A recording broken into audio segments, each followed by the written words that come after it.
আজই ডাউনলোড করুন আর এনজয় করুন আপনার পছন্দের শো। তাহলে তুমি গ্রামে থেকে যাও। কি বাজে বাজে কথা বলছো তুমি? হ্যাঁ, এটা একটা কৃষক পরিবার। ছেলেটা পড়াশোনা জানে না, অশিক্ষিত, ওর সঙ্গে আমি থাকবো? আর থাকতে যাবোই বা কেন?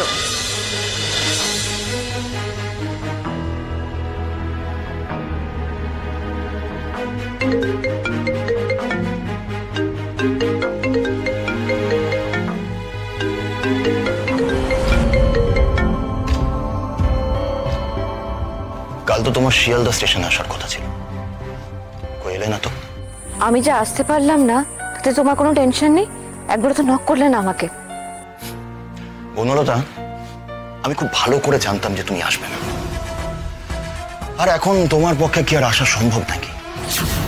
এখন তো তুমি তোমার বরের সঙ্গে বউ ভাতের অপেক্ষা করছো, ভালো আছো তুমি, আর তার উপরে আজকে আবার তোমার ফুল সজ্জা, পুরো বর, ওয়েল এস্টাবলিশড, দারুণ ব্যাপার। আমার মনে হয় তুমি খুব ভালো আছো। না জেনে একদম কথা বলবে না ময়ূক। কি না জেনে কথা বলছি আমি? কোনটা না জেনে কথা বলছি? আর যদি সেরকমই হতো তাহলে তুমি কালকে আমাকে একবার ফোন করতে পারতে। এখন কোথা থেকে উদয় হলে? বারবার বলছি না জেনে কথা বলবে না। জানো কালকে কি হয়েছে? কালকে আমি যে গাড়িটা করে আসছিলাম সেই গাড়িতে টাকাতে পড়ে গেছিল। আমি একটু অন্য ফ্যামিলির সঙ্গে চলে এসেছি, তারাও বিবাহিত কাপল। আমি ইচ্ছে করেই এসেছি যাতে এখান থেকে তোমার কাছে পালিয়ে যেতে পারি। আমার বাড়ি থেকে কেউ এখনো যোগাযোগ করেনি, আর আমার যার সঙ্গে বিয়ে হয়েছিল সেও আমার কোনো খোঁজ নেয়নি। তুমি আমাকে বলো তুমি কখন আমাকে নিতে আসবে, নাহলে আমাকে একটা জায়গা বলে আমি মাঝপথে তোমার সঙ্গে দেখা করে নিচ্ছি। আমাকে একটু সময় দিতে হবে, আসলে সবার সামনে এইভাবে বেরোতে পারবো না। এরা তো জানিও না যে আমার কাছে ফোন আছে। তুমি আমাকে বলো আমি কি করবো, আমি তো বারবার ফোন করতে পারবো না। তুমি কাল সারা রাত কোথায় ছিলে, কার বাড়িতে ছিলে? তোমাকে তো বললাম ময়ূক, একটা কাপলের বাড়িতে আমি ছিলাম। তুমি কি মনে করেছো এটা কি বলো তো বনলতা? হ্যাঁ, কি মনে করেছো তুমি? তোমার কি মনে হয় আমি এতটাই সস্তা? তুমি একজনকে বিয়ে করবে, আরেকজনের সাথে রাত কাটিয়ে আসবে, তারপর তুমি এটা এক্সপেক্ট করো? তুমি এটা এক্সপেক্ট করো যে আমি তোমাকে মেনে নেব? ময়ূক তুমি এসব কথা কি বলছো? আমি তোমাকে ভালোবাসি। আমিও সেটাই জানতাম, আমিও এতদিন এটাই জানতাম যে তুমি আমাকে ভালোবাসো। তোমার কি মাথা খারাপ হয়ে গেছে? আমি তোমার জন্য বাধ্য হয়েছি পালিয়ে এসে গ্রামের বাড়িতে রাত কাটাতে। ইচ্ছে করে আমি কিছু করিনি। এরা গ্রামের লোক, এরা গরিব। কথা বলো আমাকে, গরিব বড় লোকে কি এসেছে? তুমি অন্য একজনের সঙ্গে রাত কাটিয়েছো, দ্যাটস ইট। আচ্ছা আমাকে একটা কথা বলো, কি গ্যারান্টি আছে যে তুমি অন্য কারোর সাথে রাত কাটাওনি? কি বলছোটা কি তুমি? তুমি কি আমাকে এতটাই সস্তার মেয়ে মনে করো ময়ূক, যে আমি যে কোনো জায়গায় যে কোনো সময় রাত কাটিয়ে ফেলবো? হ্যাঁ, কাটাতেই পারো। এসব কি আর বলা যায় নাকি? কি বলতে চাইছো বলো তো, পরিষ্কার করে বলো কি বলতে চাইছো? আমি আর কি চাইবো বনলতা? আমি আর তোমার মতন একটা মেয়ের সাথে থাকতে পারবো না বনলতা।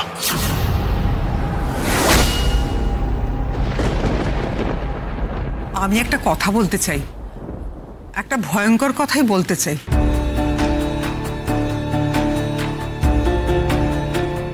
তুমি কি ভয়ঙ্কর কথা বলবে মা? হ্যাঁ, তার আগে আমাদের কথাটা শোনো। ওরা কি ভয়ঙ্কর কথা বলেছে জানো? ওরা বলেছে এই মেয়ের দায়িত্ব ওরা নেবে না। হ্যাঁ, নেবে না। তাহলে এর দায়িত্ব এখন কে নেবে? আমি তো কিছুতেই বুঝতে পারছি না, একটা ভুলের জন্য এত বড় একটা মাসুল চাপিয়ে দিচ্ছে। আমার তো মনে হয় যার সাথে এই মেয়েটার বিয়ে হয়েছিল ওই ফ্যামিলি ওকে নিতে চাইছে না। এখন কি করবে? এখন তো আমাদের গাড়ি চাপিয়ে দিতে চাইছে। কার সম্পর্কে কথা বলছে ওদের ধারণা আছে আমার ছেলের সম্পর্কে, আমাদের ফ্যামিলির সম্পর্কে। আমি কিন্তু এরকম দেখলে থানা পুলিশ করব। কি বিপদে পড়া গেল গো, কি বিপদে পড়া গেল! আমি তো কিছুই বুঝতে পারছি না। এদিকে ওই মেয়েটার কি খবর? বনলতা সে কোথায় গেল? আচ্ছা, তার তো কোনো খোঁজ খবরই পাওয়া যাচ্ছে না। তুমি আমার সঙ্গে তামাশা করছো, এটা তুমি বলতেই পারো না। তুমি আমাকে এতটা ভালোবাসো আর তুমি এই কথা? ভালোবাসতাম, এখন আর বাসি না। আর তাছাড়া বনলতা, আমারও একটা পরিবার আছে। আমি তাদেরকে তোমার কি পরিচয় দেবো? তাদেরকে এটা বলবো যে তোমার বিয়ে হয়ে গিয়েছিল, আর বিয়ের পরের দিন বরের সঙ্গে ফেরার সময় তুমি আবার অন্য একটা ছেলের বাড়িতে চলে গিয়েছিলে, আর সেই ছেলেটাও বিবাহযোগ্য। সেখানে গিয়ে তুমি রাত কাটিয়ে এসেছো। না না বনলতা, আমার পরিবার কোনোভাবেই এসব মানবে না, কোনোভাবেই না। আমরা দুজন দুজনকে ভালোবাসি। আমার বাড়ি থেকেও কিন্তু তোমাকে মেনে নেয়নি। তা বলে কি আমি তোমার সঙ্গে থাকার স্বপ্নটা দেখা ছেড়ে দিয়েছি? ছাড়িনি। আমি তোমাকে প্রমিস করেছিলাম যে এভাবেই হোক তোমার সঙ্গে থাকবো, সারা জীবন থাকবো। আমি আমার প্রমিস রাখছি, তাহলে তুমি তোমার প্রমিস রাখবে না কেন? তুমি এই সময় এসে এই কথাটা বলতে পারো না ময়ূক, পারো না? শোনো বনলতা, এসব ফালতু কথা বলে এখন আর কোনো লাভ নেই। তোমার ভাগ্যে যেটা এসেছে সেটাকে গ্রহণ করো। আর তাছাড়া যদি তোমার গ্রামে থাকায় নিয়তি হয়, তাহলে তুমি গ্রামেই থেকে যাও। কি বাজে বাজে কথা বলছো তুমি? হ্যাঁ, এটা একটা কৃষক পরিবার। ছেলেটা পড়াশোনা জানে না, অশিক্ষিত, ওর সঙ্গে আমি থাকবো? আর থাকতে যাবোই বা কেন?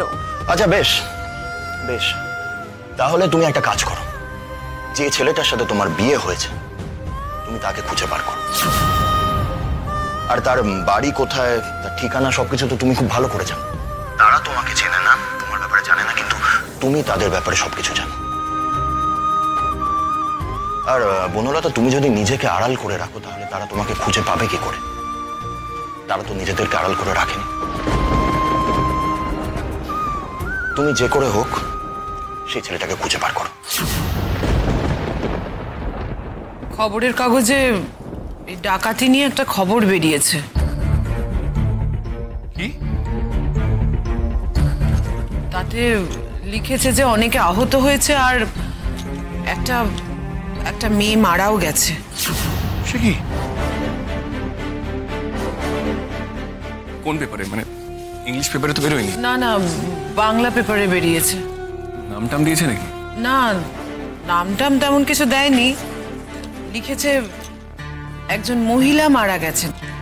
তবে আমার কি মনে হয় জানিস, বনলতা তো বিয়ের পোশাকে ছিল, তেমন কিছু হলে বিয়ের পোশাকটা উল্লেখ করতো, তা তো করেননি। তাছাড়া খবরের কাগজের এই খবরটা সত্যি না মিথ্যে সেটাও তো আমরা বুঝতে পারছি না। না, তোমরা ওকে বাড়িতে পৌঁছানোর ব্যবস্থা করো। এটা হতে পারে না ওই বাড়িতে এসছে বলে কেউ ওকে ফেরত নিচ্ছে না।